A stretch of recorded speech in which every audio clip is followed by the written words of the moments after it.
chrétien de l'Éternel est mon berger. Mais ce qu'on veut au travers de cet enseignement, au travers du chemin que Dieu a révélé à David, parce que David dit à la fin, et j'habiterai dans la maison de l'Éternel. Dis-moi comment David pouvait habiter dans la maison de l'Éternel. À l'époque, il y avait le temple. Comment est-ce que David, qui n'est pas sacrificateur, pouvait habiter dans la maison de l'Éternel? C'est qu'il parle d'une position spirituelle dans laquelle, partout où tu vas, tu demeures dans la présence permanente de Dieu. Quelqu'un dit Amen.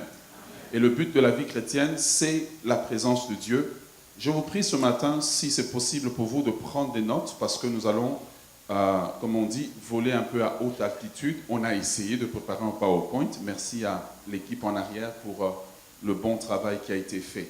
Ce matin, nous allons continuer la partie 2 et je vais, pendant le temps qui m'est imparti, développer juste sur une école. Et c'est l'école la plus importante et c'est l'école la plus difficile. Si tu maîtrises cette école-là, le reste, là, tu les passes vite. Malheureusement, nous avons vu la semaine passée que, et suivez le message en ligne, je ne peux pas me résumer pour la semaine passée, nous avons vu que beaucoup de chrétiens, lorsqu'ils arrivent à l'étape de la restauration de l'âme, c'est là que tout le monde bloque. C'est là qu'on ne parvient pas à passer dans des niveaux supérieurs avec Dieu, parce que souvent, nous avons des problèmes au niveau de l'âme, et quand l'âme n'est pas restaurée, quand l'âme a des problèmes, ça devient, c'est comme quand dans la maison, tu as beaucoup des trous dans la maison, et puis à un moment, tu laisses la porte ouverte. Qu'est-ce qui va se passer? Des souris vont rentrer. C'est la même chose au niveau de l'âme. Lorsque l'âme a des problèmes constants, elle devient en fait un endroit où les démons trouvent un moyen tranquillement de demeurer. Quelqu'un dit Amen. Quand nous naissons de nouveau, notre esprit est régénéré, mais il y a un travail qui doit se faire au niveau de l'âme pour la restauration de l'âme. L'âme doit être restaurée afin qu'elle se soumette à l'esprit. Et malheureusement, ce ne sont pas des enseignements qu'on entend dans le corps de Christ. C'est pour ça que les chrétiens ont du mal à grandir. Ils ne passent pas l'étape de la restauration de l'âme. Un jour, j'étais au collège.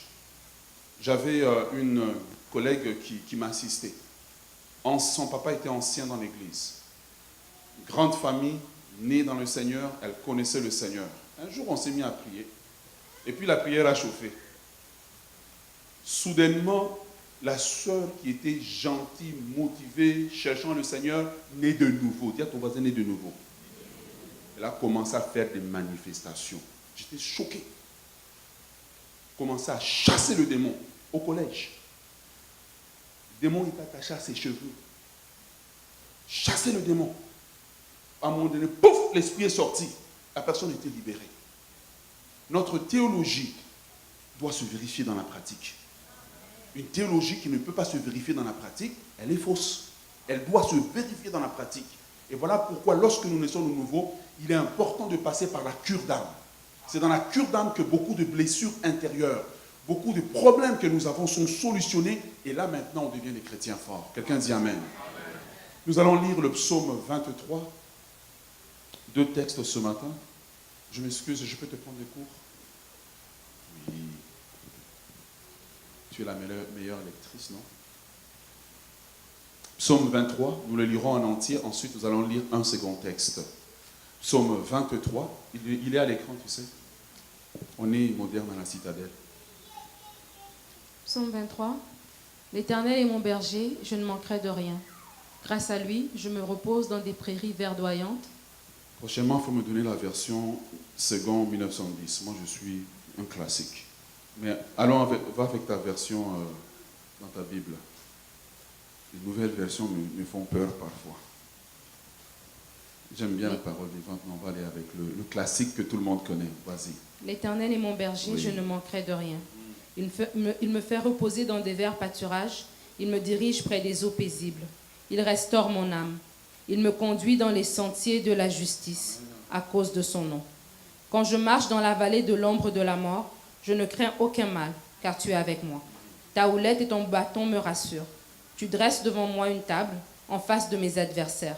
Tu oins d'huile ma tête et ma coupe déborde.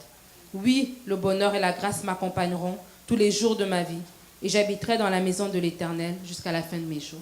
Le second texte sera le psaume 42, le verset 1 à 3. Psaume 42, verset 1 à 3. Cantique des fils de Corée. Comme une biche soupire après des courants d'eau, Ainsi mon âme soupire après toi, ô Dieu. Mon âme a soif de Dieu, du Dieu vivant. Quand irai-je et paraîtrai-je devant la face de Dieu? Merci beaucoup. Merci. La semaine passée, j'expliquais quelque chose et j'essaie d'expliquer des choses que le Seigneur m'a expliquées. Donc, parfois, c'est un peu difficile, mais j'essaie d'appliquer des mots à des choses qu'il t'explique spirituellement. J'expliquais que lorsque Jacob fouillait loin de son frère, à un moment donné, il s'est endormi et il a vu une échelle qui partait du ciel vers la terre. Et de cette échelle-là, nous tirons l'illustration pour montrer que ce sont les différents degrés pour avancer dans la présence de Dieu. Ce sont les différents degrés dans lesquels nous avançons dans la vie spirituelle. Nous sommes appelés à grandir et non à stagner. Quelqu'un dit Amen. La deuxième des choses que j'expliquais la semaine passée, c'est que chaque niveau de la vie chrétienne, chaque degré, chaque école de Dieu a ses avantages et a aussi ses pièges. Il y a des pièges que tu as au niveau de l'Éternel et mon berger, l'école des besoins primaires, que tu n'auras pas lorsque tu avances dans des écoles avancées. Il y a une école qui s'appelle, comment s'appelle? Il y a une école dans laquelle, après la vallée de l'ombre de la mort, il y a une école dans laquelle on dit, oui, le bonheur et la grâce m'accompagneront. C'est le bonheur, le niveau dans lequel tu ne cours plus après le bien, mais les biens te courent après. Tu ne cours plus après les choses. Tu deviens comme un paratonnerre de bénédiction. Tu commences à les attirer sans comprendre. Tu n'as pas nécessairement prié, mais avant que tu pries, Dieu a déjà répondu. Mais ça, ce n'est pas au niveau de l'Éternel et mon berger. Il faut progresser avec Dieu. Et nous devons désirer, nous devons aspirer à grandir spirituellement. Nous ne pouvons pas rester des bébés spirituels, mais nous devons grandir. Dites avec moi grandir. Dites avec moi grandir. À cet effet-là, il y a ce qu'on appelle les quatre défis de la nouvelle création. Et chaque chrétien doit réussir ces défis-là. Le premier, c'est... j'ai bien oublié de vous donner ma thématique d'aujourd'hui. Aujourd'hui, nous allons parler de la vallée de l'ombre de la mort. Pour ceux qui prennent des notes, nous parlons de la vallée de l'ombre de la mort. La vallée de l'ombre de la mort. La vallée de l'ombre de la mort.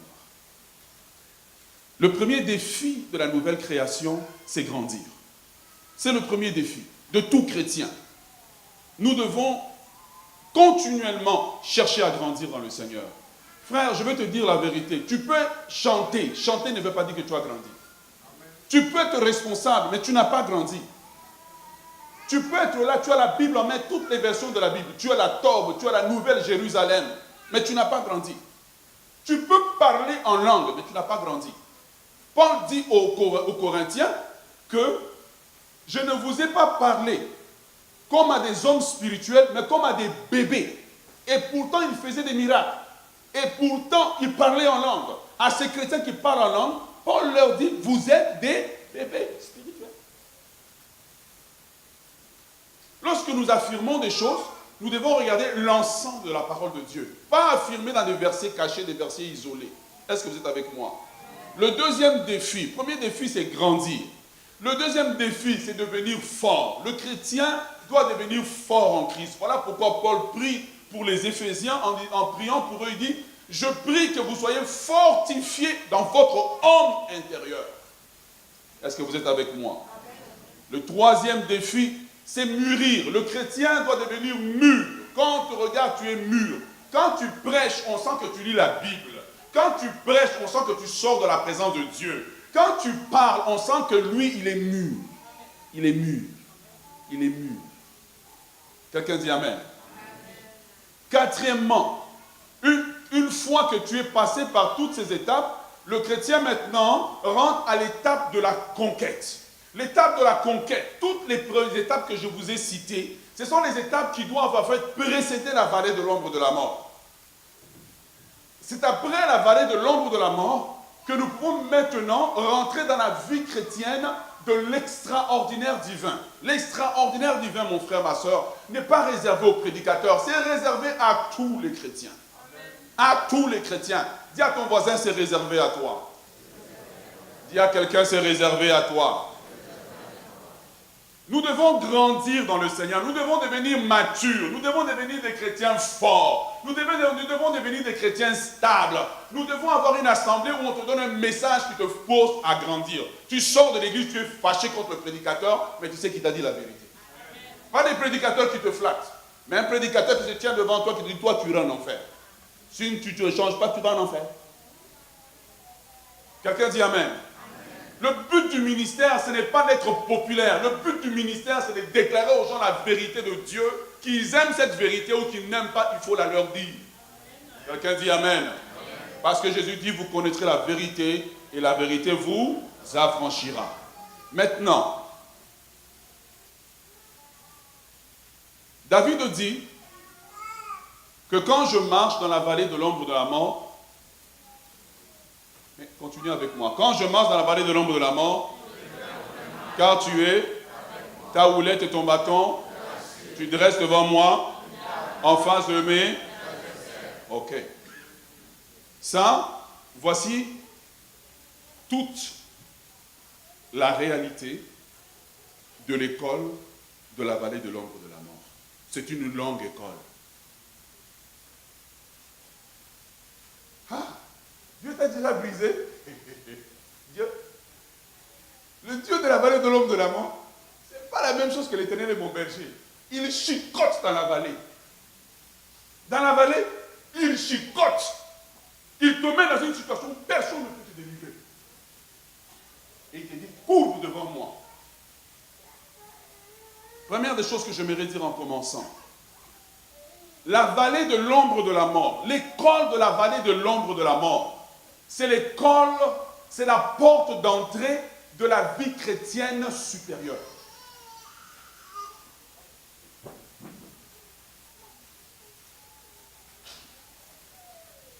C'est la porte d'entrée. Tu peux vivre toute ta vie chrétienne sans passer dans l'école supérieure de Dieu. Sans passer à l'étape des choses supérieures. C'est comme quelqu'un qui est parti à l'école et qui a juste fait son secondaire. Comment on dit en France, comment on dit ça? Son primaire. Voilà, il a juste fait son primaire, puis il dit, bon, moi c'est correct. Eh bien, avec ce que tu as étudié, il y a aussi un certain salaire qui s'attache. Mais la vallée de l'ombre de la mort, c'est la porte d'entrée de la vie chrétienne supérieure. C'est pour ceux qui veulent aller plus loin avec Dieu. Quelqu'un dit Amen. Maintenant, ce que vous devez comprendre, c'est que Satan ne veut pas que vous passiez par la vallée de l'ombre de la mort.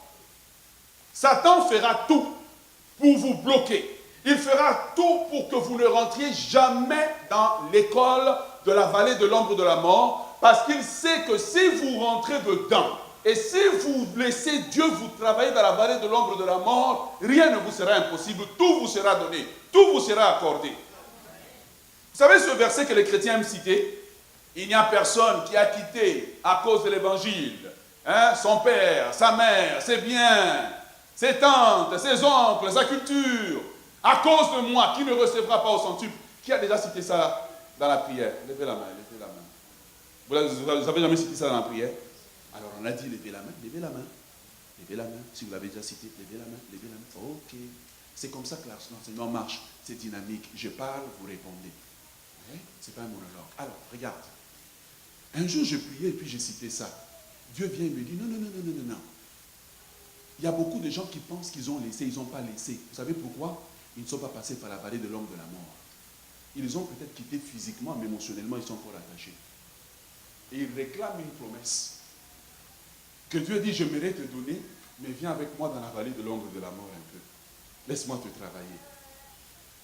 Lorsque vous devez rentrer dans la vallée de l'ombre de la mort, Satan essaie de vous bloquer par la peur. La peur. La peur simplement que, là tu es trop avancé avec Dieu, là tu te donnes trop, là tu exagères. Et cette peur, parfois, c'est vos amis autour de vous. Quand tu arrives, on t'appelle l'homme spirituel.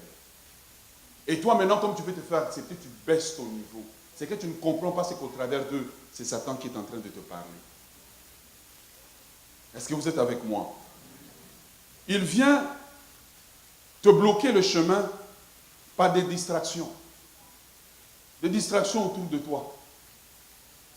Vraiment, j'ai attrapé un frère. Le frère me dit, j'ai un jeu vidéo. J'ai dit, apporte-moi le jeu vidéo. Ça va manger ta vie chrétienne. Ça va manger ta vie de prière. Parce que quand tu commences à jouer à un jeu vidéo, sérieusement, c'est au moins 4 heures de ta soirée que tu donnes. Frère, apporte le jeu vidéo. Hein? Apporte le jeu vidéo, sinon tu ne prieras plus après un certain temps. Des distractions autour de nous. Nous vivons dans des communautés où il y a toujours faites deuil. Faites deuil. À un moment donné, quand tu commences à suivre tout ça, tu ne prieras plus. Le diable va te bloquer le chemin. C'est pour cela qu'il faut savoir choisir. Et parfois, il dit, je m'en vais, je vais pour 2 heures et puis je rentre. Quelqu'un dit Amen. Amen. Troisièmement, le diable vient te bloquer l'entrée de la vallée de l'ombre de la mort. Il te bloque parce que j'appelle des attaques camouflées. Dis avec moi, attaques camouflées. 2 Corinthiens chapitre 11, verset 14. Il y a un verset intéressant que Dieu m'a expliqué un jour. Il dit que le diable se déguise en ange de lumière. Quelqu'un dit Amen. Avant la vallée de l'ombre de la mort, quand tu veux y entrer, le diable ne se déguise pas en ange de lumière.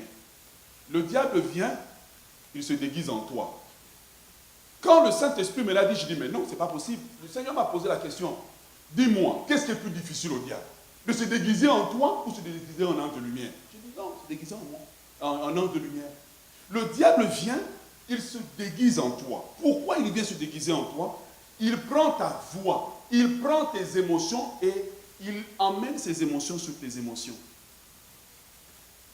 Donc, au moment où tu veux rentrer, soudainement, tu vas voir que tu commences à te sentir comme dépressif, découragé, ou tu vas voir soudainement que, on dirait que tes anciens péchés que tu avais abandonnés commencent à revenir. Est-ce que vous êtes avec moi? Joël, j'en avais dit qu'on travaille ensemble ce matin. On accueille Joël chaleureusement. Viens avec moi. Et puis je prophétise que bientôt tu vas prêcher ici. Voilà. Donc, je vais jouer un peu ce qu'on appelle l'avocat du diable. Alors voici. Joël est un frère qu'il sent dans son cœur que le Seigneur l'appelle à aller plus loin. Et là, Joël sent le besoin de prier. Mais maintenant, ton doigt, pendant qu'il est en train de vouloir prier, qu'est-ce que Satan fait? Frère, si on ne t'enseigne pas ça, tu vas tourner en rond dans ta vie chrétienne. Satan vient et puis il dit, Joël, au fait, mais tu aimes Amélie. Tu ne peux pas vivre sans Amélie. Et là, Joël continue à avancer. Ah, Joël, tu te souviens, il n'y a pas d'Amélie, hein, allez pas le voir. Tu te souviens quand vous vous promenez au parc avec Amélie, etc. Et pendant que Satan le fait, il imite tes émotions. Mais ce que toi, tu ne peux pas discerner, c'est que c'est Satan. Ce n'est pas toi. Jusqu'à ce que tu commences à accepter ces émotions comme étant les tiens. Et là maintenant, tu retournes à tes anciens péchés. Mais au départ, ce n'était pas toi. Satan a utilisé le camouflage pour te bloquer le chemin pour que tu n'ailles pas loin avec Dieu. Est-ce que ça aide quelqu'un ce matin? Tu vas voir qu'au début, quand ça vient, tu n'as pas cette envie que tu avais. Mais au fur et à mesure qu'il te répète la même chose, à un moment donné, tu commences à l'accepter comme une vérité. Merci. Un jour, j'étais dans le jeûne et la prière. Pendant que je priais, j'étais en train de conduire. Soudainement, je sens comme des émotions bizarres commencer à me venir. Et là, je conduis, puis je pense que c'est moi. À un moment donné, c'est comme si le Seigneur m'ouvre les yeux pendant une fraction de seconde. Je réalise que ce n'est pas moi. C'est un mauvais esprit qui est venu. À ce moment-là, je prends autorité. Je dis, dans le nom de Jésus, quitte ma vie. Je vous garantis que les émotions sont jamais revenues. Toute émotion que tu exprimes, ce n'est pas toujours nécessairement toi. Satan vient te bloquer le chemin de la vie chrétienne supérieure en imitant tes émotions. Est-ce que ça aide quelqu'un ce matin? Pourquoi Satan le fait? Parce qu'il détecte en toi la soif. Il détecte en toi la soif, le désir d'aller plus loin avec Dieu, le désir de progresser avec Dieu. Et qu'est-ce qu'il fait? Il décide de combattre la soif. Il combat par des attaques soudaines, des attaques surprises, des problèmes soudainement qui apparaissent chez toi, qui apparaissent dans la maison. Et tu vas remarquer, c'est seulement quand tu te dis que tu vas prier, chercher Dieu, que les attaques arrivent. C'est que c'est Satan qui est en train de te bloquer. Et toi, qu'est-ce que tu fais? Au lieu de te concentrer sur Dieu, tu quittes le lieu de prière et puis tu commences à te battre avec ton mari. et puis te disputer avec les enfants, et puis pendant que tu le fais, il te rappelle, tu te souviens, en 1925, ton mari avait fait ça, c'est qu'il n'a pas changé, même si c'est Satan qui est en train de te voler ton entrée à l'école supérieure des choses de Dieu. Est-ce que vous êtes avec moi? Et quand vous êtes à cette étape avant d'entrer dans la vallée de l'ombre de la mort, une fois que tu as commencé à accepter ce que Satan est en train de te dire, c'est parce qu'il est venu sous la forme de l'accusateur. Maintenant tu pries, non? Tu sais maintenant de prier, dis, toi tu vas prier après que tu as commis tel péché, toi tu vas prier après que tu as fait telle chose, toi tu vas prier pendant que tu pries. Il y a 3 voix qui se manifestent. Il y a ta voix à toi, ta voix intérieure, ta conscience. Pendant que tu pries, tu te souviens de ce que tu as fait, tu te souviens de différentes choses que tu as vécues et tu te sens indigne de la présence de Dieu. C'est là que tu dois te fier à la grâce de Dieu. Quelqu'un dit Amen. Deuxième des choses, tu as la voix du diable qui vient t'accuser, qui dit que tu ne peux pas prier, tu ne peux pas avancer avec Dieu, tu ne peux pas servir Dieu. Regarde ta vie, il te rappelle ton passé. Et la troisième voix, c'est la voix de Dieu. Dieu dit, viens plus loin, avance vers moi, ma grâce te suffit, ma miséricorde te suffit, avance, appose-toi de moi. Et tu vois, juste avant d'entrer dans la vallée, ces 3 voix-là deviennent maintenant dans ta vie, commencent à se cogner les uns les autres. Et tu dois choisir quelle voix tu vas écouter. Ta voix, la voix de Dieu ou la voix du diable. Et plusieurs blocs là. Et que si tu te dis, ah mais, puisque j'ai déjà commis le péché, je suis déjà dedans. Bon, mettons le péché. Non, lève-toi, avance. Tomber ne veut pas dire que tu as été vaincu. Reprends la force et continue d'avancer avec Dieu. Quelqu'un dit Amen. Quelqu'un dit Amen. Quelqu'un dit Amen. Vous pouvez voir des exemples d'accusation dans Zacharie chapitre 3, le verset 1 à 2. Apocalypse chapitre 12, le verset 10. On appelle Satan l'accusateur des frères. Alléluia.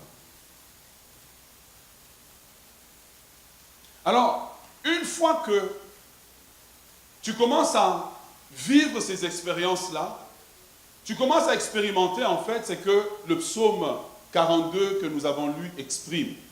Il dit, comme une biche soupire après des courants d'eau. Et tu vas voir qu'un mélange en toi entre les accusations du diable, mais un désir en toi juste d'aller prier. Un désir en toi juste de venir prendre du temps dans la présence de Dieu. En fait, en réalité, c'est qu'il y a un soupir en toi qui désire la présence de Dieu, mais en même temps, la réalité de tes circonstances, la réalité des combats, de ce que tu connais de toi-même, semble te faire reculer. Et en réalité, ce que tu comprends, c'est que quand le psalmiste dit que comme une biche soupire après les courants d'eau, ainsi mon âme soupire après Dieu, c'est que la biche a 2 problèmes techniques. Le premier problème dans le texte là, c'est que la biche est poursuivie par une bête qui veut la dévorer. Et la biche court et elle cherche l'eau. Vous savez pourquoi elle cherche l'eau? Vous savez pourquoi elle cherche l'eau? Parce qu'elle sait que si elle trouve l'eau et qu'elle rentre dans l'eau, son odeur disparaît. Elle sait que si elle trouve l'eau, son odeur disparaît. Je sais que si l'ennemi me poursuit et que je trouve la présence de Dieu, il ne peut pas me trouver. Hein? Voilà pourquoi, au travers de tout ce que tu vis comme mélange, que des différents tableaux que l'ennemi te présente, c'est que quelque chose en toi te dit, rentre dans la présence de Dieu. Rentre dans la présence de Dieu parce que là, tu es couvert de son sang. Tu es couvert de sa présence et l'ennemi ne peut plus te trouver parce que tu es perdu en Dieu. Et la deuxième des choses qui arrive à la biche, c'est que non seulement elle se perd dans l'eau, son odeur disparaît, mais c'est que la biche trouve maintenant l'eau pour le rafraîchir après avoir couru aussi longtemps. Alors, nous sommes invités à entrer dans la vallée de la mort. Dis à ton voisin, tu dois entrer dans la vallée de l'ombre de la mort. Dis à quelqu'un d'autre, tu dois entrer dans la vallée. Osée, chapitre 2, le verset 14, affirme ce qu'on a dit. Dieu dit à Israël, dans Osée, il dit, je vais l'attirer au désert. Qui attire au désert? C'est Dieu. Il dit, je veux l'attirer au désert et dans le désert, je parlerai à son cœur. Dis au Seigneur, parle à mon cœur. Dis au Seigneur, parle à mon cœur. Dieu dit, je vais l'attirer au désert. C'est que Dieu est en train de faire en réalité. C'est que si tu lis le psaume 23, tu vas voir que avant la vallée de l'ombre de la mort, Dieu conduit, Dieu dirige. Mais dans la vallée, Dieu ne peut pas t'obliger à rentrer. C'est que Dieu fait, Il rentre dans la vallée et puis il te regarde et dit, est-ce que tu me suis ou tu restes? Dieu ne peut pas t'obliger. Dieu rentre dans la vallée. Tu vas voir, dans une certaine étape de la vie chrétienne, c'est comme si Dieu est en avance. Il dit, je t'ai conduit, je t'ai dirigé, je t'ai montré que je suis ton berger, je t'ai conduit aux eaux paisibles, j'ai restauré ton âme. Maintenant, tu marches dans la vérité. Maintenant, tu marches dans ma justice. Mais maintenant, pour la prochaine étape, tu dois décider si tu veux me suivre dans la vallée de l'ombre de la mort. Entrer dans la vallée de l'ombre de la mort est un choix que tu dois faire. C'est un choix que chaque chrétien doit faire. Dieu ne peut pas t'obliger. Et c'est une étape où, quand tu veux rentrer, non seulement l'ennemi se déchaîne, les circonstances se déchaînent, mais tu dois décider que qu'importe ce qui arrive, je reste attaché à toi. Qu'importe ce qui arrive, je veux te suivre dans la vallée. Quelqu'un dit Amen. Entrer dans la vallée de l'ombre de la mort est une décision que tu prends. Quand tu vas entrer dans la vallée de l'ombre de la mort, tu vas sentir soudainement dans ton esprit un besoin répétitif juste de venir dans la présence de Dieu. Tu ne pourras pas expliquer comment. Tu sens juste le besoin de prier. Tu sens juste le besoin de t'isoler. Tu sens juste le besoin de te cacher. Frère, quand je suis rentré là-dedans, quand je commençais à rentrer, dans mon téléphone, toutes les... Vous savez les bzzz, bzzz, vous avez reçu un texto, oh, quelqu'un a mis une mise à jour sur votre fait. Je mis ça sous silence pour me concentrer sur la vallée. Quelqu'un dit Amen. Dis à ton voisin, tu dois choisir d'entrer dans la vallée. Dis à quelqu'un, tu dois choisir d'entrer dans la vallée. Dieu ne nous oblige pas à rentrer dans la vallée de l'ombre de la mort. C'est nous qui choisissons. Et plusieurs aiment trop leur vie pour choisir de suivre Dieu. Parce que dans la vallée, c'est là que tu perds ta vie. C'est là que tu perds qui tu es. C'est là que tu perds qui tu es. Et plusieurs disent, Seigneur, je vais rester moi au niveau de... je suis arrivé au maximum de l'école, des écoles primaires. Je vais rester au niveau de sentier de la justice. Au moins, je suis un bon chrétien. Je vais à l'église, je te sers. Mais il y a un appel de Dieu à vouloir aller plus loin. Voilà pourquoi David dit, il a commencé en dit, il me conduit, il me dirige, et soudainement, il dit, quand je marche. Ce n'est plus Dieu qui conduit, ce n'est plus Dieu qui dirige. C'est moi qui choisis de suivre Dieu à la prochaine étape. Et ce choix, tu dois le faire ce matin. Ce choix, tu dois le faire dans ta vie, d'être un chrétien des hauteurs supérieures avec Dieu. D'être un chrétien profond, d'être un chrétien mûr, d'être un chrétien mature, d'être un chrétien riche, d'être un chrétien qui sait gravir les échelons de la présence de Dieu. Pas un chrétien de vocabulaire, pas un chrétien qui peut seulement citer la Bible, mais un chrétien qui a mangé la Bible et cette parole est devenue une partie de lui. Il faut être un chrétien profond. Tu peux être 10 ans dans l'église, tu n'es pas un chrétien profond.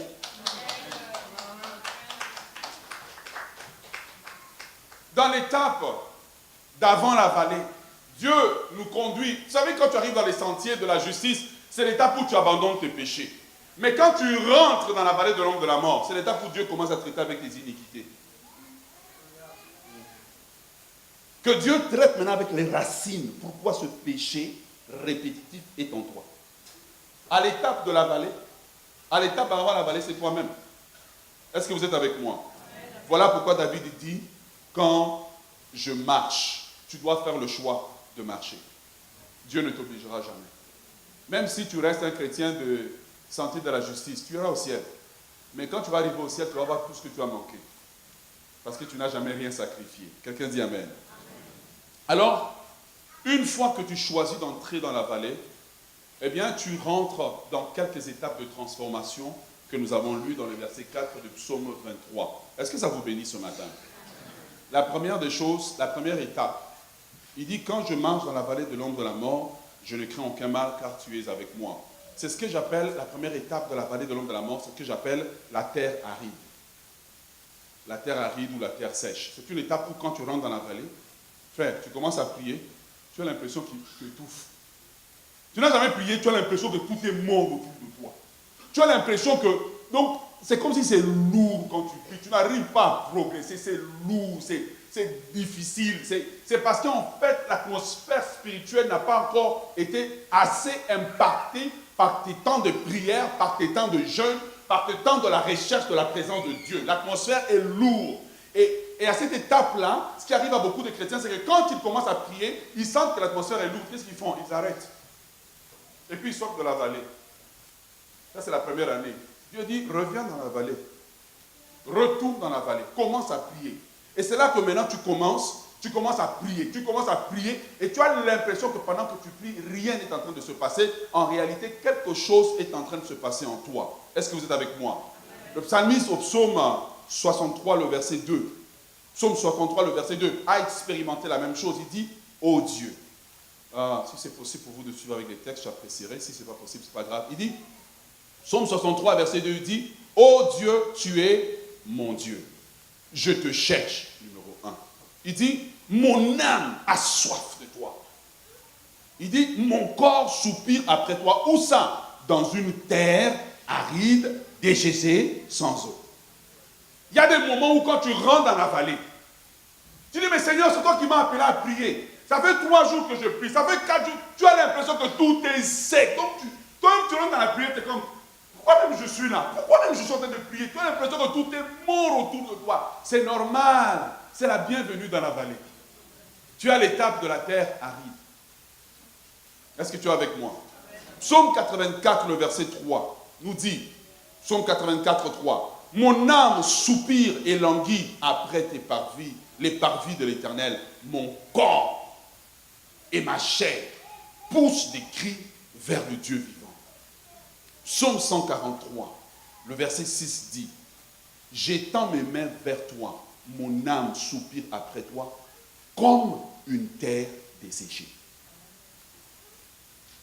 Cette étape où, quand tu commences à désirer rentrer dans les choses profondes avec Dieu, tu vas te rendre compte que la prière est difficile et je vais t'expliquer dans un moment pourquoi. Pourquoi est-ce qu'à ce moment-là, la prière est difficile? Mais ce que tu dois faire quand tu décides d'avancer, c'est que tu décides de ne pas abandonner, qu'importe ce qui arrive.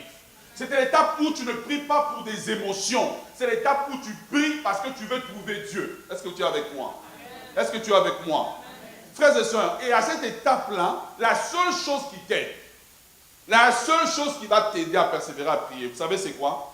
C'est le psaume 119, verset 105. 2 choses dans le psaume 119, verset 105. Ta parole est une lampe. Une lampe. Elle est d'abord lampe. Ensuite, une lumière. C'est que c'est dans la parole maintenant, dans des exemples d'hommes de Dieu qui ont prié, comme Moïse, dans des exemples d'hommes de Dieu, comme Daniel, qui ont prié, dans des exemples dans la parole de Dieu, des hommes qui ont prié maintenant, que tu trouves des sources d'encouragement pour continuer à prier. Des sources d'encouragement pour venir rester avec Dieu. Est-ce que vous êtes avec moi? Parce qu'en fait, dans la vallée de l'ombre de la mort, ce qu'on essaye de faire dans l'étape de la terre aride, ce qu'on essaye en réalité de faire dans cette étape-là, c'est que ce n'est pas l'étape où on intercède, c'est l'étape où on cherche Dieu. Dans la vallée de l'ombre de la mort, je ne suis pas là pour prier pour mes besoins. Seigneur, donne-moi une voiture. Ça, c'est pour les étapes précédentes. Seigneur, qu'est-ce qu'on prie d'autre encore? Hein? Je ne vous entends pas. La maison. Non, c'est l'étape où on applique cette parole de Dieu qui dit, vous me chercherez, vous me trouverez, si vous me cherchez de tout votre cœur. Je te cherche. Seigneur, ce n'est pas de la voiture dont j'ai besoin. Tu sais que j'en ai besoin, mais c'est de ta présence. C'est toi que je veux. Je te veux plus que toutes ces choses-là. Seigneur, tu connais de quoi, tu sais, mais c'est toi dont j'ai besoin. Je n'ai pas besoin du produit de la source, j'ai besoin de la source. J'ai besoin de ta présence. Que ta présence soit avec moi. C'était la prière de Moïse. Moïse disait que nous n'allons pas monter au pays promis si ta présence n'est pas avec nous. Dans la vallée de l'ombre de la mort, à l'étape de la terre aride, je commence à désirer la présence de Dieu. Seigneur, c'est toi que je cherche. C'est toi que je cherche. C'est alors que le livre de Cantiques des Cantiques commence à faire du sens pour toi. Tu cherches Dieu. Seigneur, c'est toi que je veux. Et quand tu rentres dans la dimension de chercher Dieu, tu n'es plus à l'étape des chrétiens qui prient. Tu es à l'étape des chrétiens qui veulent habiter avec Dieu. Tu veux habiter avec Dieu. Seigneur, me voici. Tu m'as appelé. Me voici devant toi. J'ai besoin de ta présence. Seigneur, c'est de ta présence que je veux. C'est toi que je désire. C'est de toi que j'ai faim. Et tu m'as vu à ce moment-là, c'est qu'il commence à faire un double travail. Non seulement il te donne le courage de continuer, mais il va t'emmener à une étape où maintenant, il commence à traiter avec tes iniquités. Les iniquités de ta famille. Ces péchés attachés à la lignée de ton père et de ta mère. Il traite avec. 1 Corinthiens 5, 17, vous êtes une nouvelle créature, mais il n'a pas encore traité les problèmes des iniquités. C'est dans la vallée de l'ombre de la mort. Est-ce que vous êtes avec moi? Pendant que tu pries, quelque chose va se passer. Si tu demeures constamment dans la prière, si tu demeures constamment dans la présence de Dieu, dans la terre aride, Osée chapitre 8, verset 11 va commencer à s'appliquer à toi. S'il vous plaît, écrivez. Osée, laissez l'enfant, c'est normal. Osée chapitre 8, verset 11 va s'appliquer à toi. Dieu dit, est-ce que c'est possible de mettre le texte? Si Osée chapitre 8, verset 11, si c'est possible. Quand tu demeures là-dedans, est-ce que ça vous aide? Ok. Quand tu demeures à l'étape de la terre aride, Osée chapitre 8, verset 11 dit ceci. Dieu dit, voici, il va arriver un temps où je vais envoyer la soif. Dieu va envoyer quoi? Dieu va envoyer quoi? Dieu dit, je vais envoyer la soif. Est-ce que vous l'avez trouvé? Dieu dit, je vais envoyer la soif. Non la soif. Il dit, je vais envoyer la soif et la faim. Non la soif et la faim de la nourriture, mais il dit, je vais envoyer la soif et la faim de ma présence, la soif et la faim de ma parole. Ça veut dire que quand je rentre dans cette vallée, la soif que j'avais avant, qui était une motivation personnelle, est remplacée par une soif maintenant de l'Esprit de Dieu. En réalité, ce qui se passe, ce n'est pas toi qui as soif, c'est l'Esprit de Dieu en toi. Maintenant,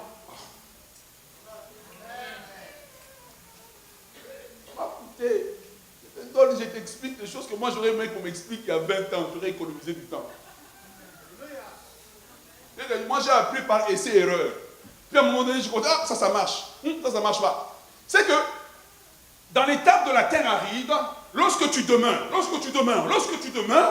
à un moment donné, quand tu veux quitter, Dieu dit non, maintenant je te récompense pour le temps d'attente. J'envoie sur toi. Est-ce que j'ai donné la bonne référence même? Non? Bon, utilisez vos concordances. Utilisez vos concordances, puis trouvez-moi le texte. Dieu dit, je vais envoyer. Oh, quand tu es dans la vallée, au début de ta vallée, pendant que tu cherches Dieu, et que tu as l'impression que Dieu n'est pas là, Dieu est là. Il veut voir si tu es sérieux. Il veut voir si tu es sérieux. Là, ton téléphone sonne, la maison, il semble en désordre. Il veut voir si tu es sérieux. Tu as dit à Dieu, rendez-vous à 4 h du matin. À 4 h, il est là. Et il t'attend. Et il te réveille même. Il te dit, viens. Oh, mais Seigneur, j'ai dormi à minuit. C'était à toi de te discipliner. Oh, mais j'ai fêté au mariage. C'était à toi de te discipliner. C'est quand maintenant tu commences à appliquer ça, tu vas voir que Dieu va mettre en toi, il va enlever la faim que tu avais. Hé, Jésus. Il va mettre en toi une nouvelle faim. Il va mettre en toi une nouvelle faim. Ce n'est pas la motivation que tu avais. C'est quelque chose d'autre qui fait que tu marches. Et tu dis, mais où tu es? J'ai besoin de toi.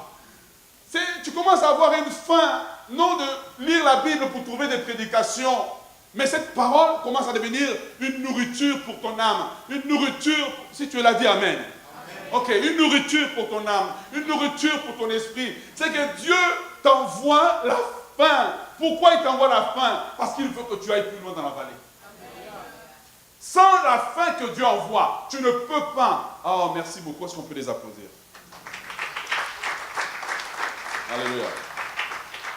Tu vois, ton problème, c'est que tu ne peux pas tenir dans la vallée. Parce que la faim que tu as, c'est la faim de la religion. La faim que tu as, c'est la faim de la culture. Ce n'est pas une faim que l'Esprit de Dieu a déposée. Quand cette faim que l'Esprit de Dieu dépose en toi, même quand tu dors, tu pries. Même quand tu dors, quelque chose en toi est en train de prier. Tu peux être en train de causer avec quelqu'un, tu parles, vous parlez, vous riez. Pendant que vous parlez, quelque chose en toi est en train de prier. Je me suis retrouvé à un moment donné, on est parti. On est en pleine eau, hein, journée de plage avec les enfants. Je rentre dans la mer. Et puis je ne sais pas, je ne me rends pas compte, je suis en train de parler en langue. Il y a 7 ans, tu nages avec les hommes et tu es en train de parler en langue. La soif, la faim. Et il y a une prière que tu dois faire, c'est la prière d'oser. C'est bien oser, hein? Amos. C'est-tu que j'écris Amos puis je dis oser? Amos. C'est cette prière que tu dois faire. Seigneur, mets en moi ta faim et ta soif. Quelqu'un dit Amen. Quelqu'un dit Amen.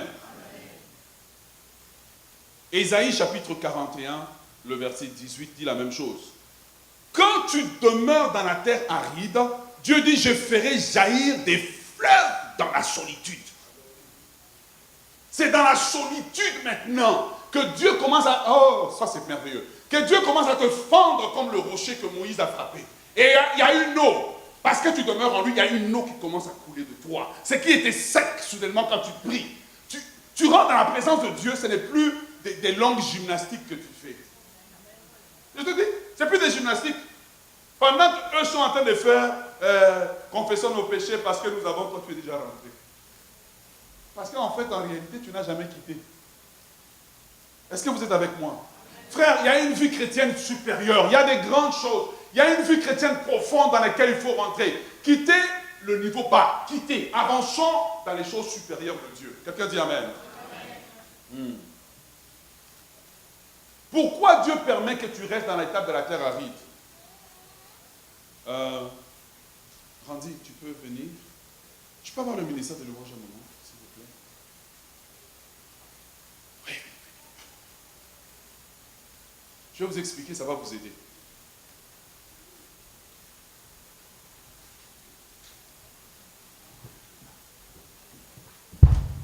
Même si on ne finit pas tout aujourd'hui, c'est pas grave. Quel chant vous avez à cœur là? Donnez-moi un chant.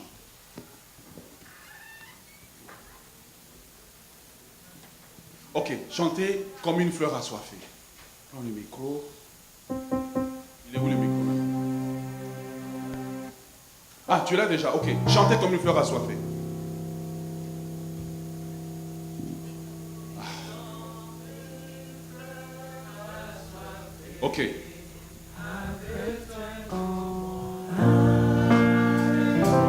Alors donc comme je vous disais, donc tu es dans la vallée de l'ombre de la mort, tu es dans la terre aride.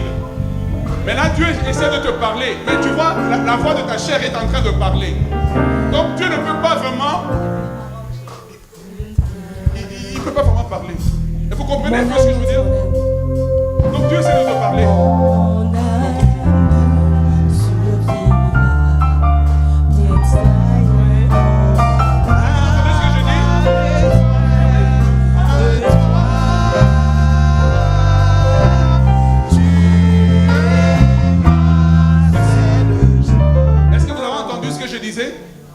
Pourquoi? La chair est encore trop forte. Donc Dieu te laisse demeurer encore là dans la terre aride.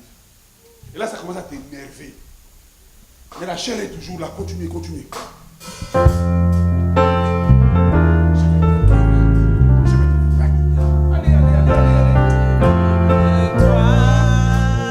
On y va.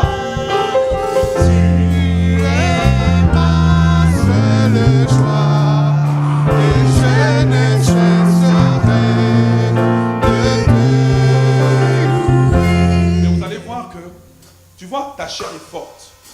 Mais pendant que tu demeures, maintenant, Dieu, ce qu'il fait, il enlève la voix de ta maman. Tu es toujours en train de demeurer. Quelqu'un dit Amen. Pendant que tu es dans la terre, frère, je suis en train de t'aider. Dis Amen. Pendant que tu demeures, Dieu dit, oh, la voix de ton papa, tu te souviens de lui, je l'enlève. Dis avec moi demeurer. Et puis soudainement, il commence à enlever les voix. Et là, tu es en train de demeurer. Soudainement, quand ces voix-là en toi se taisent, la voix de Dieu devient claire. La voix de Dieu devient claire. C'est pour ça que tu vois que quand tu jeûnes après un certain temps, tu deviens précis. Tu ne cries même plus. Mais tu sais exactement, parce que la chair a été... On n'est pas encore crucifié. On n'est pas encore à la crucifixion, on arrive là. Mais la chair maintenant commence à céder la place. Tu vas voir que tu arrives à l'église, dès que l'adoration commence, tu fais la jeûne. La chair obéit. Est-ce que c'est avec moi? Ça, c'est l'étape où on est seulement entré dans la vallée. Étape numéro 1, c'est la terre aride. Étape numéro 2, est-ce que vous voulez savoir? Ok. Maintenant, tu es arrivé à l'étape où Dieu t'a donné la faim, Dieu t'a donné la soif. Étape numéro 2 dans la vallée. C'est ce que j'appelle la mise à mort. Dites avec moi la mise à mort. Dis à ton voisin la mise à mort. Frère, si tu sais comment ça fait mal, tu vas le dire sérieusement. Dis la mise à mort.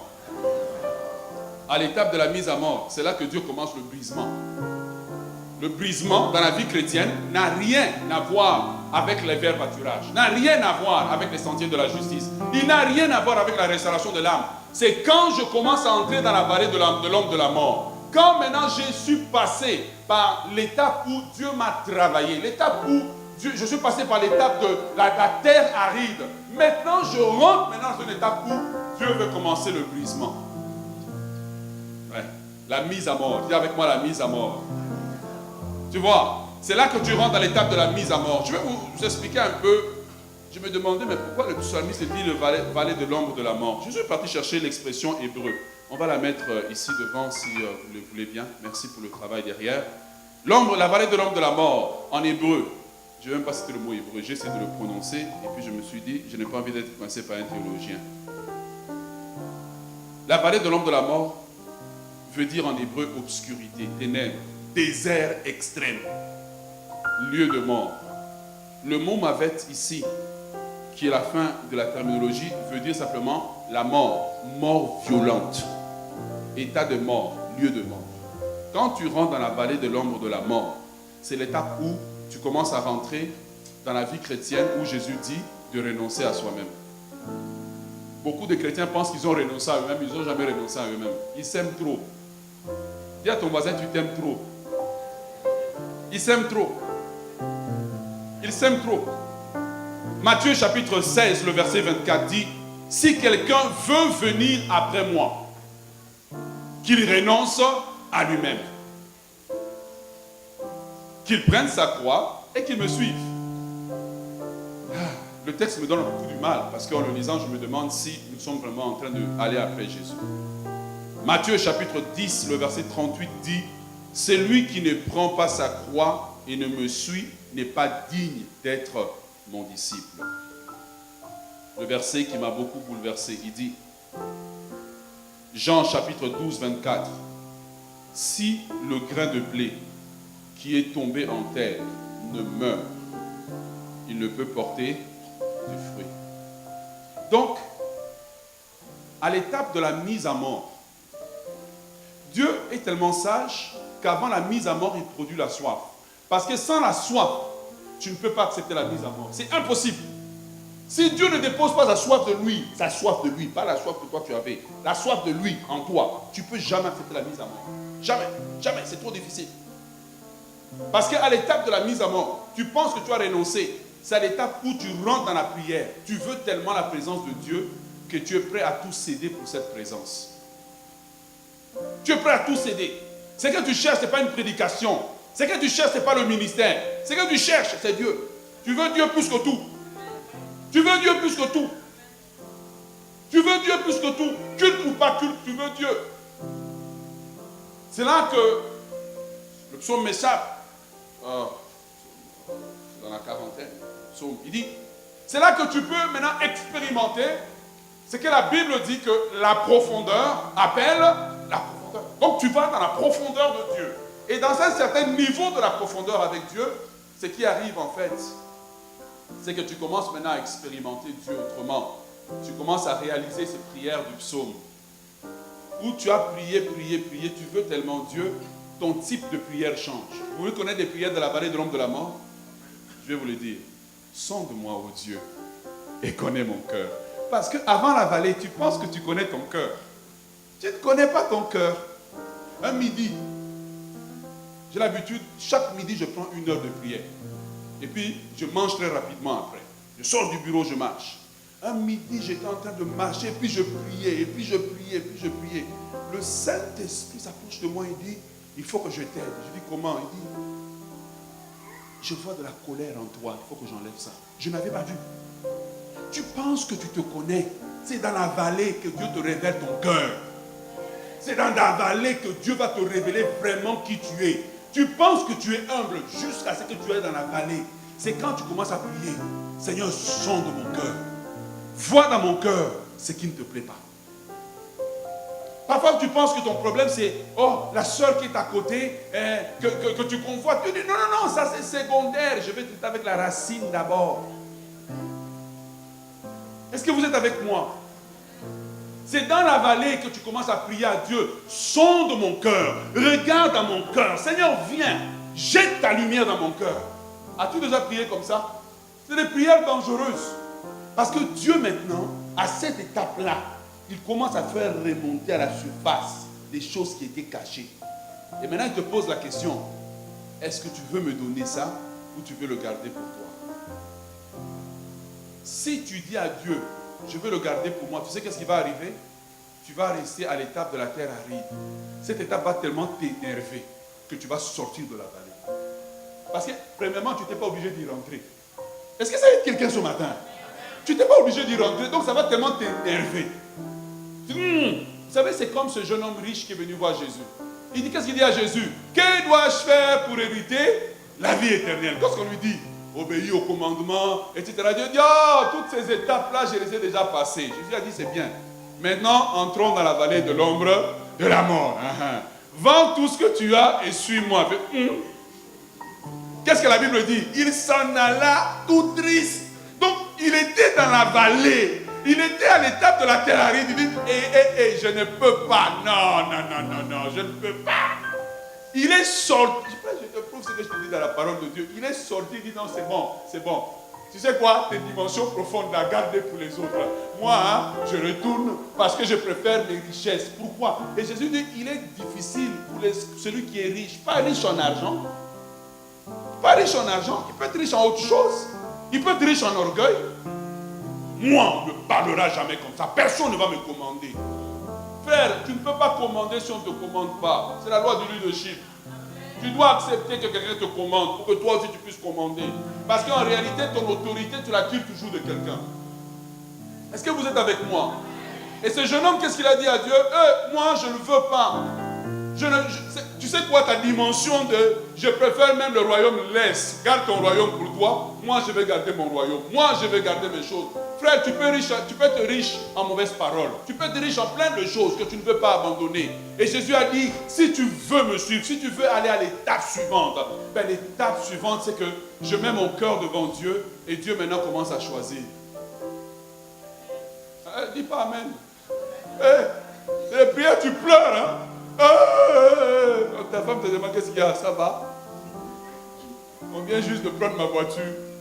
C'est l'étape où Dieu dit non, ça j'enlève de ton cœur, ça j'enlève de ta vie.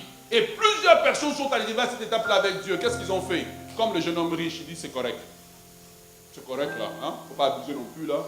Hein? C'est correct. Comme on dit en bon québécois, c'est correct. Moi je sors de la vallée, reste avec tes onctions et tout. Moi je ne suis pas prêt à payer ce prix-là. Et tu vois, quand tu sors de la vallée, eh bien, Satan que tu avais tabassé, il t'attend. C'est pour ça que je dis, avant d'entrer dans la vallée, il faut savoir ce que tu veux. Parce que celui que tu avais menacé, celui que tu avais... maintenant, il t'a dit, tu es de retour. Oh, essayons un peu de régler nos comptes. Frères et sœurs dans le Seigneur, c'est à cette étape-là où je commence à mettre ma vie devant Dieu. Et ça peut prendre des semaines, des mois, où Dieu commence à enlever l'ivrée de mon cœur. Les faux raisonnements, les colères, les racines, les choses enfouies en moi, Dieu commence à les enlever.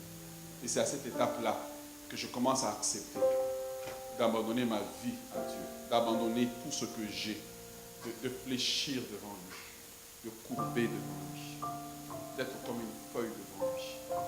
Seigneur, merci pour ta présence en ce moment. Merci pour ta présence. Merci Seigneur parce que tu ouvres les yeux des gens. Merci Seigneur parce que tu leur donnes de comprendre l'amour. Merci Seigneur. Seigneur, merci pour ta présence. Merci Seigneur pour la gloire qui vient de descendre en ces lieux. Merci Seigneur. Merci Seigneur. Merci. Merci Seigneur. Merci. Et tu vois, c'est là que Romains chapitre 12, le verset 1 s'applique. Offrez à Dieu vos membres. C'est là maintenant que tu montes à l'autel. Toi-même, tu montes à l'autel et que Jésus, en tant que souverain sacrificateur, opère la mise à mort maintenant. Quand tu vis ça, frère, quand tu commences à rencontrer certaines adversités, toi-même tu as pitié des gens. Hey, tu es encore à ce niveau-là. Au niveau de dire du mal sur les gens. Au niveau de calomnier. Et puis tu es à l'aise. Tu as pitié parce que le Seigneur commence à te montrer que, en fait, ce sont des gens blessés. Des gens qui n'ont pas été à une certaine dimension avec Dieu. Et je voudrais ce matin juste m'arrêter là. Je n'ai même pas fini la vallée de l'ombre de la mort. On a juste comme fait les premières étapes. On n'est même pas encore arrivé à la houlette et au bâton. On n'est même pas encore arrivé là. Mais juste pour vous dire, on est comme ce matin le jeune homme riche. Et Jésus te pose la question. Tu as dit à Dieu, oui, je suis chrétien. Oui, je vais à l'église. Maintenant, Jésus te dit, si tu veux aller plus loin avec moi, va. Toi-même, c'est ton choix. Va. Va. Alors, vends tout ce que tu as. Laisse tout ce que tu as. Et suis-moi même. Parce qu'il y a d'autres étapes avec Dieu. Tu ne peux pas arriver à l'étape de la houlette et du bâton. Tu ne peux pas. Si tu n'as pas passé cette étape-là de la mise à mort, tu ne pourras jamais accepter la houlette et le bâton. Parce qu'en fait, à l'étape de la houlette et le bâton, tu découvres l'autre facette de Dieu, d'un Dieu jaloux, d'un Dieu qui frappe, d'un Dieu sévère, un Dieu qui n'est pas bonbon, un Dieu qui ne badine pas avec nous. C'est cette étape-là. Et tu commences à développer la véritable crainte de Dieu. Et c'est là que tu deviens sage. Parce que la crainte de Dieu est le commencement de la sagesse. Le chrétien qui ne passe pas par la vallée de l'ombre de la mort ne peut pas être utile pour le royaume de Dieu. Je le répète. Le chrétien qui ne passe pas par la mise à mort ne peut pas être utile pour Dieu. Parce qu'il y aura toujours trop de lui dans le service qu'il fait. Il prêche pour qu'on dise Amen. Il chante pour qu'on dise Amen. Si on ne lui donne pas la première place, il ne se sent pas bien. Donc il est toujours problématique. Et les problématiques, ce n'est pas toujours ceux qui parlent. Parfois, c'est ceux qui sont assez calmes. Ils ont une opinion silencieuse. Mais l'invitation du Seigneur est là ce matin. Tu as marché avec lui depuis des années. Et ça fait 5 ans.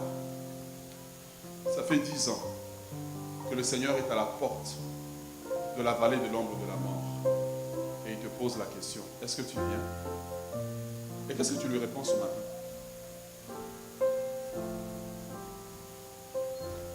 Tu ne peux pas arriver à l'étape du oui, le bonheur et la grâce m'accompagneront sans la vallée de l'ombre de la mort. Ce matin, tu dois donner une réponse à Dieu. Frère, ça coûte. Ça coûte en jeûne. Ça coûte en prière. Ça coûte. Tu abandonnes des choses qui te font pleurer. Tu pleures parfois toi-même, tu ne comprends même pas pourquoi tu pleures. Ça fait mal parce que quand Dieu commence à arracher ces choses, tu les vois quitter ta vie. J'ai vu Dieu le faire. Moi, je commence à crier dans la prière du Seigneur, non, ma vie, pardon. Il dit non, tu m'as demandé de prendre, je prends. Tu mets ta vie devant Dieu et commence à enlever lui-même.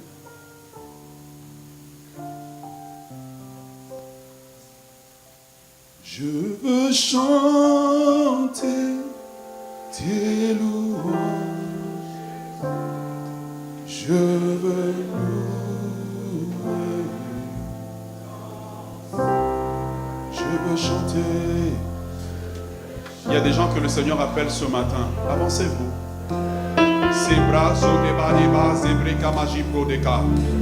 Libe zebreka laba zebro dobo zebra kashende kazote. Zene manto bo zebra deka zeba baba zobra de koshende.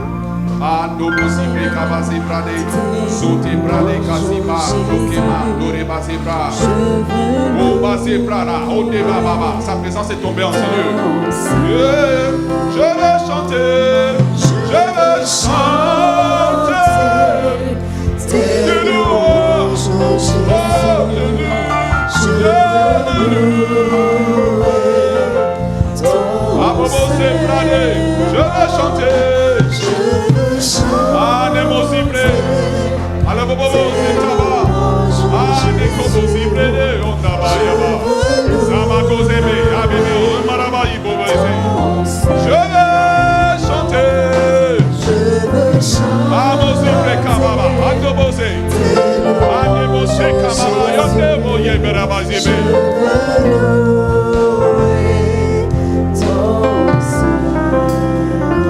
Ce matin,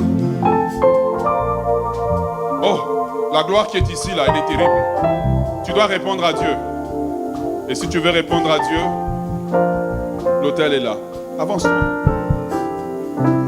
Avance-toi. Si pour toi c'est important de te lever et partir, tu dis qu'il est 12h30, tu peux aller. Le Seigneur est à la porte de la vallée de l'ombre de la mort. Et il cherche les gens qui veulent dire je veux passer à l'étape supérieure. Il ne suffit pas de chanter, mais réfléchis bien avant de t'avancer. Tu ne t'avances pas pour dire je recule après. C'est que j'avance, qu'importe les risques, qu'importe les vents, qu'importe les marées. J'ai un passé lourd, j'avance. J'ai un passé difficile, j'avance. J'ai vécu dans le péché, j'avance. Ne t'avance pas devant moi, toi-même devant Dieu. Je veux chanter tes louanges. Oh Jésus, oh j'ai besoin de toi papa. Aide-moi à rester Seigneur encore plus devant toi. Je veux chanter.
Le chemin de la vallée de l'ombre de la mort est ouvert.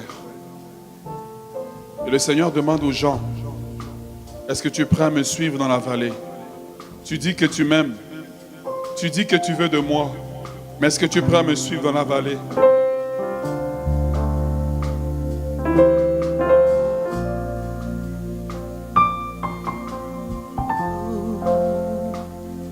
Je t'adore, je t'adore, tu es là. Il faut répondre à Dieu ce matin. Parfois, l'éternité de plusieurs personnes est en jeu dans la décision que tu prends.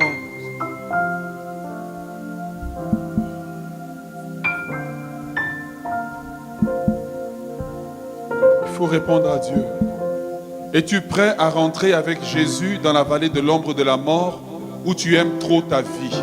Si c'est le cas, tu vas t'avancer, tu ne vas pas rester à ta place. Tu vas revenir répondre à Dieu. Je sors de mes bancs, me voici Seigneur, je réponds. Me voici. Tu vas faire l'étape de la mise à mort. Tu te rendras capable de supporter des choses que tu ne pouvais pas supporter. Oh Seigneur.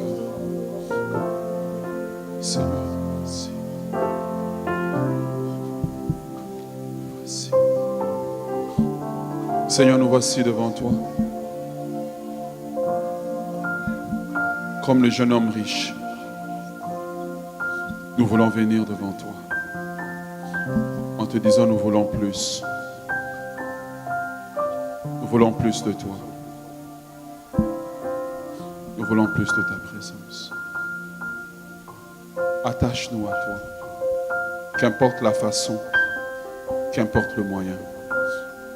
Attache-nous à toi. Nous ne sommes pas parfaits, Seigneur. Nous ne sommes pas justes, nous ne sommes pas bons. Il y a encore des choses avec lesquelles nous luttons. Mais attache-nous à toi. Attache nos mains. Attache nos pieds. Attache nos pensées. Attache nos désirs. Attache-nous, Seigneur. Comme l'agneau est attaché et mis sur l'autel, attache-nous à toi. Comme l'agneau est attaché et mis à l'autel, attache-nous à toi. Nous voulons rentrer dans la vie chrétienne supérieure. Nous voulons rentrer dans cette étape de la vie chrétienne où nous commençons à mourir à nous-mêmes et vivre plus pour toi. Tu fais des murs, au Père des nuits. Tu tiens tes promesses, lumière dans les ténèbres. Mon Dieu, c'est ce que tu... Nous allons tous nous lever.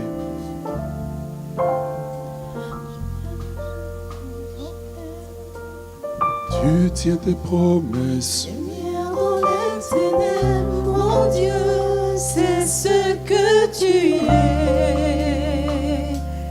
Tu es là, présent parmi nous. Je t'adore, Je t'adore. je t'adore. Tu es là. Tu es là, agissant parmi nous. Je t'adore. Je t'adore, je t'adore. Pour ceux qui sont ici devant, levez les mains, nous allons prier. Ensuite, on va donner la bénédiction. Si vous voulez rester pour la prière, l'autel sera ouvert. Je vais juste vous demander de répéter une simple prière avec moi. Ceux qui sont ici devant, pas les autres. Dites avec moi, Seigneur Jésus, je veux te suivre à l'étape supérieure. Je veux entrer avec toi dans la vallée. Attire-moi à toi. Attache-moi à toi. Attache mon cœur. Attache mes mains. Attache mes pieds. Attache mes pensées. Attache-moi à toi. Je veux te suivre. Me voici. Je suis prêt à monter sur ton autel. Me voici, Seigneur. Je m'offre à toi dans le nom de Jésus. Amen. À la fin, je vais rester pour ceux qui veulent de la prière. Quand on dit Amen, je vais demander à tout le monde de sortir le sanctuaire tranquillement, en révérence pour la présence de Dieu, afin de laisser ceux qui veulent rester dans la prière être dans la prière. Nous allons causer dans les halls d'entrée pour ceux qui ont besoin de partir.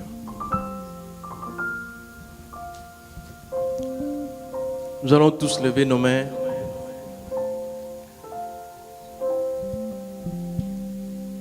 Éternel Dieu des armées, c'est devant toi que nous nous tenons. Ce n'est pas devant un homme que nous sommes venus, mais devant ta présence, ô Dieu des armées. Tu nous connais mieux que nous-mêmes, ô Dieu Tout-Puissant. Merci d'avoir parlé à nos cœurs. Merci d'avoir parlé à chacun d'entre nous. Éternel, nous nous tenons devant toi en ce moment pour te recommander nos vies. Continue à parler à nos cœurs, Seigneur. Sonde-nous, révèle-nous, ô Éternel, ce que nous sommes réellement. Et fais ton travail en profondeur, Seigneur, dans chacun de tes enfants ici présents. Tout ce que nous voulons, Seigneur, c'est marcher, ô Éternel, selon ta volonté. Éternel, je bénis ton peuple en ce moment. Je les recommande à ta grâce infinie. Dans la semaine qui va commencer, ô Dieu, Tout-Puissant, marche devant chacun.